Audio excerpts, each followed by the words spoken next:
All right, hello and welcome to lesson 2 of learning to code with Python. So, in our previous example, we were able to do simple statements such as printing the word hello, and we learned a lot of other tricks and techniques related to it. One of the things to realize about programming is that it also has a built-in calculator in it.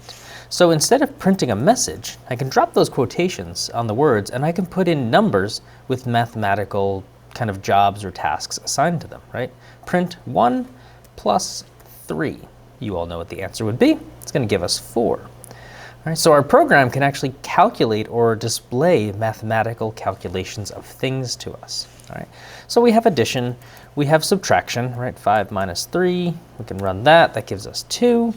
We can also print and do multiplication. 4 times 7 should give us 28, and we should keep being able to go through this list. So I'm just going to show you a few simple examples, right? 8 divided by 2. Right, that gives us 4.0. Notice how they threw in a decimal. Sometimes that happens, sometimes it doesn't. It's up for you to decide whether you like that or not, and if you think that's a significant piece. All right. If we happen to keep that idea of decimals, if I print 4.0 plus 3, oh, look at that. It carries in the 0.0 as well. All right. Later in this course, we're going to learn some tricks to round and do other things like that. But for now, let's just kind of let the calculator do the calculations. Right? We also have some other trickier things, right? What if I print 3 star star 2? Double stars. If I'm going to use my intuition, I'm going to think, well, wait a minute. 1 star is multiplication. What's a step up from multiplication? Well, this gives us 9. That's kind of a weird thing for 3 star star 2. What if we test that theory? 3 star star 3? That gives us 27. Let's just keep throwing a few examples up just so we can kind of look to see what these examples kind of look like, right? 5 star star 2. If you've paid any attention to some simple mathematical operations, you might start to see how this is unraveling. Basically, the double star, without going into too much explanation and too much trial and error, the double star is the exponent operator. So if I say, for example, print 7 star star 2, forgot my parentheses, that would be nice to have. 7 to the power 2 should give us 7 times 7, which gives us 49. All right. Now, I could also print 49 times 7. That should be a 4, and I forgot the P. All right. If I multiply that out, that should give us 343. But remember, 49 is just 7 times 7. So 7 times 7 times 7 still gives us 343. So if I print 7 star star 3, that should give us the same result. So that kind of helps test our theory. All right. So that's kind of the first piece. A couple other things to keep in mind. Well, what if I decide to go against what all of my math teachers have ever told me and try to divide by 0? Oh, we got some sort of error. And we should, because dividing by 0 is not allowed. If we look down at the bottom, 0 division error, integer division or modulo by 0 on line 16. This is our first exposure to kind of error codes and things like that. So if we look at this line, we can kind of see that this error code at the bottom not only tells us what's wrong, it also tells us where it is wrong. We're going to need that throughout our course because I can guarantee every single one of you will make mistakes. And when the program is able to tell you where the error is, you're going to feel a lot better about that. All right, so that's some basic number operations. We've pretty much covered the main ideas of things. The only other thing that maybe we could look at is, for example, I should probably get rid of the error message. If I print, let's say, 2 plus 3 times 4. There may be 2 possible answers that you may mentally calculate out. If you thought it was 20, that could be an answer. Or if you thought it was 14, that could also be an answer. Well, let's erase all this stuff. We don't need that anymore. If I just run this code, we get 14. Why did we get 14?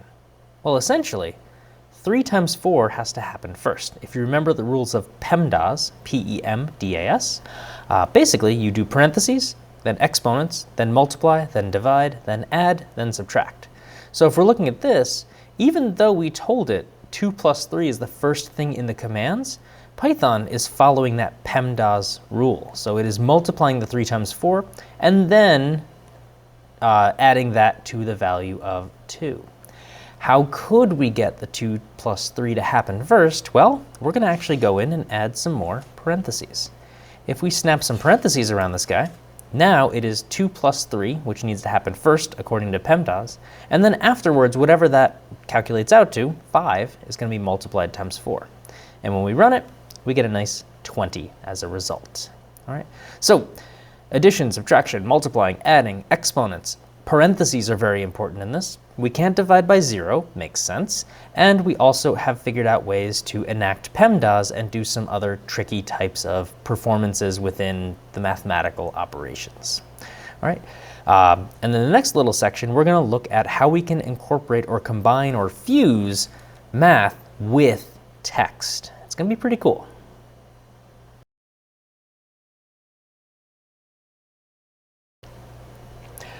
All right, so in the second section, we're going to combine the ideas of math and we're going to kind of fuse in the text or character world in with it. So an easy first example, hello plus world. And if we run this, oh, look at that. It actually is able to fuse or add or kind of glue words together. How would we fix the spacing here? Well, there's 2 ways to do it. The first way, we could go inside of the word hello, put a space, or in similar sense, put a space here, and that would space it out. Another idea is plus literally the character that is a space. And I'm just spacing these out. The ordering of this doesn't matter in terms of like how far it's spaced. That doesn't really matter too much. This program will work exactly the same way as this program. It doesn't change how the outputs happen. This is more of just a how nice and neat and organized do you want your code to be. All right, so that's kind of neat. We can add things together, like quoted words together. All right. Another trick that we can do is, right, what if I take the word cat and multiply it times 5? What are we going to get here? Cat, cat, cat, cat, cat. We get 5 versions of the cat. And if we want to space it, this is a situation where I would put the space inside of the quotations so that it spaces them out. And if you wanted to get real fancy, you could even make them space out a little bit more. And we can see it very nice and evenly spaced out. So multiplication is pretty cool as well. This might open up the question of, well, wait a minute, what if I instead wanted to divide, right? Let's use cat, cat, and then I want to divide it by 2. Let's see if that works. No, it doesn't seem like division works. Now, intuitively, right, as programmers and people who can kind of take guesses, we can understand what the general idea is here, but we are starting to learn some of the limitations of our code, all right? At the bottom, we have another type of error message. Type error, unsupported operand types for div, str and int. We're going to learn what almost all of that means at some point, but basically, right now, given our limited knowledge in Python, we're just learning, there's certain mathematical tasks that we are not able to do, all right?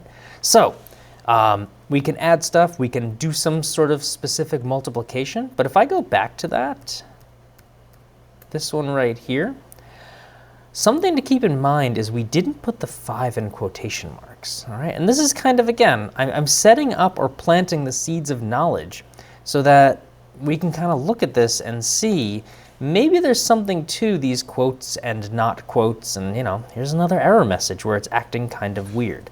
So for now, we're just going to trust what we know, right? If we need to multiply a piece of text times a number, we just need to make sure that that number is not quoted just yet. All right. Again, later in this course, we're going to understand exactly why this is happening and exactly why we're having these types of like clashes or issues that are happening here. All right. So that's pretty much it for math. The math is pretty simple, pretty straightforward, pretty quick. In our next unit, we're actually going to learn about the third area of kind of like our base foundations of this. You know, as everybody says, you got to learn the basics before you can do the really, really cool, wild stuff. You got to learn to crawl before you can walk. you got to learn to walk before you can run. So we're doing the same thing here. In the next unit, we're going to actually learn about graphics, and we're going to bring in some really cool stuff into our code, and then we're going to basically have our programs draw things for us. So something to look forward to, and we may even use some of that mathematics in that graphics section. All right, cool. See you in the next chapter.